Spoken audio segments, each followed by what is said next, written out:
So hello guys, start with the new problem. This problem tells about you are in charge. आप एक in charge हो कि एक child birthday के. तो सिंपल सी बात है कि कोई बर्थडे चाइल्ड बर्थडे के बारे में प्रॉब्लम है. तो ये बता रहा है कि हमारे पास कैंडल्स हैं और the maximum high candles are 4 unit high. There are two them so return 2. तो सिंपल सी बात है, ये बोल रहा है कि जिस कैंडल की हाइट सबसे ज़्यादा होगी और उसकी क्वांटिटी जितनी होगी वो हमने रिटर्न करनी है. तो सबसे पहले हम फंक्शन की डिस्क्रिप्शन देख लेते हैं. दैट इज़ एक बट ये तो हमने नहीं करना है, तो बस यही क्वेश्चन में है. तो देखिए, इनपुट सिंपल सी बात है, हम 4 इनपुट दे रहे हैं. इन 4 कैंडल्स का इनपुट दे रहे हैं कि 4 कैंडल्स हैं. उसमें हमने एक 3 हाइट की कैंडल दे दी, 2 हाइट की कैंडल दे दी, एक 1 हाइट की कैंडल दे दी और एक 3 हाइट की कैंडल दे दी. तो सिंपल सी बात है, यहाँ पे 3 ज़्यादा है और उसकी क्वांटिटी है 2, तो हमने 2 रिटर्न करना है. तो कोडिंग स्टार्ट करते हैं. तो हम अपना कोड खोल दिया है. तो कोडिंग स्टार्ट करते हैं. सिंपल सी बात है, हम यहाँ पे सी प्लस प्लस का यूज़ करेंगे. तो सी प्लस प्लस में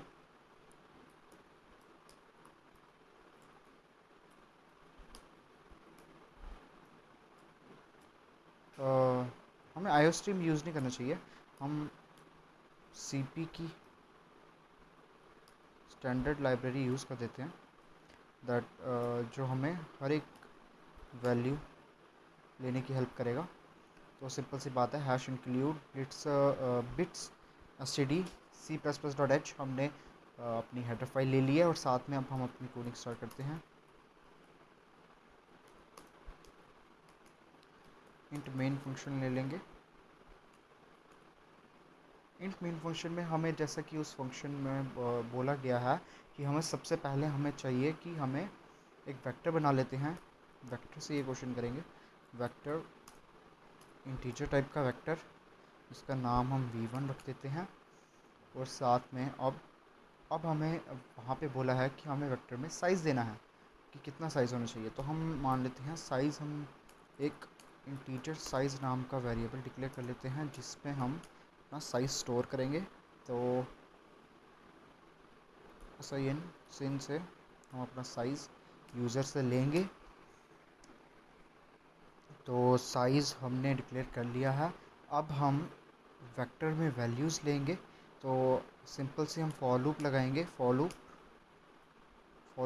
करेंगे. इंट आई 0 से स्टार्ट करेंगे.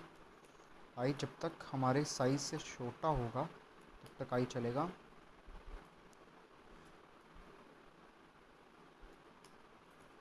अब हम पुश वैल्यूज़ करेंगे. तो सिंपल सी बात है, हम एक इंट एल फॉर्म का फंक्शन ले लेते हैं और CIN जैसे ही ये लूप चलेगी तो सबसे पहले एक एलिमेंट वो होगा, तो वो हम एलिमेंट लेके और पुश बैक कर देंगे वेक्टर में. तो v1 dot push back function के मदद से हम ये वैल्यू पुश कर देंगे, एल वैल्यू पुश कर देंगे एलिमेंट में. तो हम सिंपल सी बात है, देखते हैं कि वैल्यू पुश हो रही है कि नहीं. या कोड इज़ रनिंग. तो देखो, वैल्यूज़ तो पुश हो रही हैं. तो अब हम अपना एक कैंडल वाला फंक्शन बनाते हैं. सिंपल सी बात है,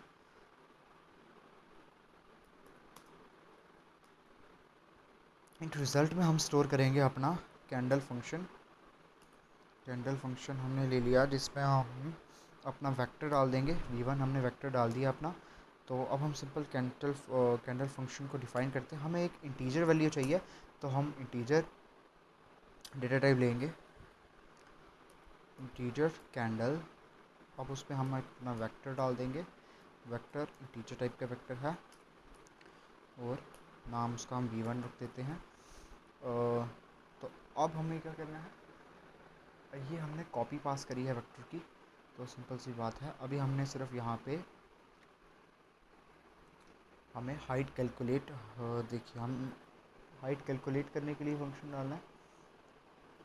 और साथ में जो सबसे बड़ा होगा और उसकी क्वांटिटी हमें प्रिंट करनी है एज इट इज़, जैसे कि क्वेश्चन में हमें दिया गया है कि देखिए यहाँ पे 3 ज़्यादा बड़ा है और साथ में उसकी क्वांटिटी 2 है, तो यहाँ पे 2 रिटर्न हुआ है। तो वैसे ही हमने अपने कोड में भी दिखाएंगे। तो सिंपल सी बात है, सबसे पहले हम एक मैप डिक्लेयर कर देते हैं। हम इसको मैप टीएस डेटा स्ट्रक्चर से इजीली कर सकते हैं, तो हमें मैप से करना चाहिए क्योंकि हम जो अगर हम सही डीएसए सही जगह में यूज़ करेंगे तो हमें काफ़ी काम आएगा। तो सिंपल सी बात है, मैप हम 2 इंट नाम की वैल्यूज़ डालेंगे। तो सबसे पहले हमने एमपी नाम का मैप बना लिया है। तो सबसे पहले हम क्या करेंगे, हम आइट्रेट करेंगे मैप में वैल्यू। तो सिंपल सी बात है, फॉर ईच यूज़ करेंगे। फॉर ऑटो एक वैर ले लेते हैं जो इसमें हम अपने v1 के वैल्यूज़ डालते रहेंगे, आइट्रेट करते रहेंगे वन बाय वन। तो सबसे पहले हम क्या करेंगे, अपने एमपी मैप में वैल्यू फर्स्ट आएगी, पहली वैल्यू आएगी, तो हम उसको प्लस प्लस कर देंगे ताकि उसके मतलब जो भी वैल्यू इसमें आएगी, मानिए जैसे कि हमारी वैल्यू 3 आई, तो 3 इज़ इक्वल्स टू 1 के बराबर हो जाएगा। फिर से 3 आएगी तो वो इज़ इक्वल्स टू 2 के बराबर हो जाएगा। I will explain this code later, first I will complete this. अब हमने वैल्यू एंटर कर दी गई है और उसकी साथ में हमारी क्वांटिटी भी एंटर हो चुकी है। तो सिंपल सी बात है, हम अब क्या करेंगे, अब हम एक फॉर लूप लगाएंगे। Wait, first of all we will declare max function that is equals to 0, and then we will declare a result function that is count, which will return value. So now we will use an for each loop which is of auto type, and we will use iterator। and अभी हम iterate करेंगे, अपने map को iterate करना चाहेंगे और map को iterate कर रहे हैं तो हम मैप की वैल्यूज़ देखेंगे, वन बाय वन जाएंगे। सबसे पहले वो फर्स्ट वैल्यू के लिए जाएगा, डेट इज़ अपनी 3 वैल्यू के लिए जाएगा, और 3 हमारा 2 टाइम्स था। तो सिंपल सी बात है, हम क्या करेंगे, हम एक लूप लगाएंगे। इफ़ हमारा आइट्रेटेड डॉट सेकेंड मीन्स उसका सेकंड, जैसे कि एक ये फर्स्ट इंट है ना, फर्स्ट इंट है, इसका सेकंड मीन ये फर्स्ट है ये सेकंड है, इसमें जो स्टोर होगा अगर वो बड़ा हुआ मैक्सिमम से, तो क्या करो, maximum is equals to I T का सेकंड कर दो। आई थिंक फर्स्ट करना चाहिए हमें, क्योंकि हम देख रहे हैं कि जो फर्स्ट इंट में स्टोर है मीन्स थर्ड 3 स्टोर है ना, तो वो देखेंगे। अगर वो मैक्सिमम से बड़ा है तो मैक्सिमम में I T dot second store कर दो। ठीक है, I T dot second store कर दो मीन्स आई टी का सेकेंड स्टोर कर दो मैक्सिमम में, कि मैक्सिमम में आई टी का सेकेंड नहीं, आई टी का फर्स्ट स्टोर कर दो। सॉरी, मेरे से गलती होगी, आई टी का फर्स्ट स्टोर कर दो। और फिर हम क्या करेंगे, count is equals to I T का सेकेंड स्टोर होगा। ठीक है, काउंट आई टी का सेकेंड स्टोर होगा, तो हम यहाँ पे क्या कर देंगे, काउंट को रिटर्न कर देंगे, काउंट जैसे रिटर्न हो गया तो अब हमारा कोड चल जाएगा। अब हमें सिंपल सी बात है, हमें कुछ नहीं करना, हमें यहाँ पे रिज़ल्ट को डाल देना है। तो सी आउट में हम डाल देंगे रिज़ल्ट, अपना जो रिज़ल्ट आएगा, और I hope so this will run without error. What is result, C out result, okay, it's giving some error, result was not declared। Okay, oh wait,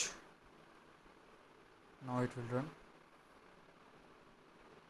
या सिंपल, वो सिर्फ फॉर लूप के अंदर था इसलिए एरर दे रहा था, हमें वो एरर फॉर लूप के अंदर नहीं रखना था। तो सिंपल सी बात है, सबसे हम पहले अपना इनपुट दे देते हैं 3 1 2 and again 3. Hope so it will return 2. Yeah, it will returning 2. It is returning 2. So we will copy this code and place it here, paste.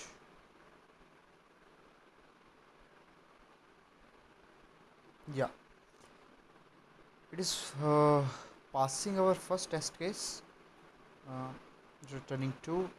Hope so it will return. It will, it is passing all the test cases. That's why our code is success. So अब मैं आपको समझा देता हूँ यहाँ पे हुआ क्या. सिंपल सी बात है, हमने सबसे पहले यहाँ पे तो आपको क्लियर हो चुका होगा पुश की एलिमेंट, और हमने एक इंट रिज़ल्ट लिया, उसमें हम स्टोर करेंगे जो भी रिज़ल्ट हमारा यहाँ से इंटीजर वैल्यू आएगी रिटर्न होके वो स्टोर करेंगे. तो सिंपल सी बात है, हमने इंटीजर एक कैंडल में वेक्टर ले लिया v1 नाम का. तो सबसे पहले हमने एक मैप डिक्लेयर किया. अगर आपने मैप ds से नहीं पढ़ा है तो मेरे को कमेंट करो, I will make a video on it. तो सिंपल सी बात है, हमने एक मैप डिक्लेयर किया. तो मैप में हमने फर्स्ट वैल्यू भी इंटीजर ले ली और सेकंड वैल्यू, उसकी जो सेकंड वैल्यू स्टोर होगी वो इंटीजर होगी. ठीक है, उसके इजिकल्स टू वो भी इंटीजर. तो एम नाम का मैप ले लिया. फॉर अब हम एक आइट्रेट करवाएंगे वैल्यू, एक वैर नाम के फंक्शन में. तो वैर पे वैल्यू वैल्यू इंसर्ट कराएंगे v1 की वेक्टर की. तो सबसे आइट्रेशन का आपको पता ही होगा, दैट इज़ 1 बाय 1 वैल्यू जाएगी. सिंपल. फॉर ऑटो वैर v1, वैर में सबसे पहले फर्स्ट वैल्यू जाएगी, मीन्स 3. उसमें 3 था तो 3 जाएगा. तो 3 इज़ इक्वल्स टू 1 हो जाएगा, प्लस प्लस करके 1 हो जाएगा. पहले 0 था, 3 is equals to, 3 is equals to 1 हो जाएगा. तो मैप्स का आपको एक चीज़ पता होगा कि मैप्स एक और मतलब अगर एक और 3 आ जाए उसके साथ, मीन्स अगर 3 पहले से है और एक और 3 आ गया हमारे वेक्टर में एलिमेंट, तो वो 3 एक और जगह उसको नहीं देगा, बल्कि उसी जगह में 3 वापस आ जाएगा और उसको प्लस प्लस कर देगा. बस यही है कि मैप एक और कॉपी क्रिएट नहीं करता. तो बस मैप यही है. अब मैप में 3 इज इक्वल्स टू 1 हो जाएगा. तो सेकंड वैल्यू आएगी दैट इज़ 1, वो भी 1 हो जाएगा. 2 आएगा, वो भी 1 हो जाएगा. बट 3 एक और बारी आएगा तो वो 2 हो जाएगा. तो सिंपल सी बात है, हमने एक मैक्सिमम इज इक्वल्स टू 0 देखा. काउंट एक हमने 2 वेरिएबल्स ले लिए. तो सबसे पहले हम IT फिर से इटरेट करा रहे हैं फॉर ईच लूप से. अगर फॉर ईच लूप भी पढ़नी होगी तो I will create a different video for it also. तो सबसे पहले हमने एक IT.first एक कॉल है. मतलब हमने एक फ़र्स्ट वैल्यू को कॉल किया, उसकी फ़र्स्ट वैल्यू कॉल की. मतलब उसके फर्स्ट वैल्यू है क्या है. तो फर्स्ट वैल्यू देखो, फर्स्ट में आएगा तो 3 आएगा. 3 बड़ा है मैक्सिमम से. यस, 3 बड़ा है मैक्सिमम से. तो सिंपल सी बात है, 3 मैक्सिमम से बड़ा है. मैक्सिमम इक्वल टू IT.first हो जाएगा, मैक्सिमम इक्वल टू 3 हो जाएगा. और उसका second count is equals to, उसका सेकंड क्या है, 1 है, तो वो हो जाएगा. ठीक है, सिंपल सी बात है. फॉर ईच लूप जब तक खत्म होगी 3 फिर से आएगा. 3 मैक्सिमम से बड़ा है, नहीं है. 3 मैक्सिमम से बड़ा नहीं है. 3 मैक्सिमम से बड़ा नहीं होगा. सिंपल. नहीं, 3 कितनी बार था वहाँ पे, 3 इज इक्वल्स टू 2 हो जाएगा. तो 3 2 था तो काउंट इज इक्वल्स टू हो जाएगा, उससे बड़ा कोई है नहीं. तो सिंपल सी बात है, काउंट 2 रिटर्न करेगा और वो जाके यहाँ पे रिजल्ट में आ जाएगा. तो सिंपल सी बात है, यही होगा हर एक चीज़ बारी के लिए. तो thank you for this watching this video. I will meet you on next video. So thank you. Please like, share, subscribe my channel. Thank you.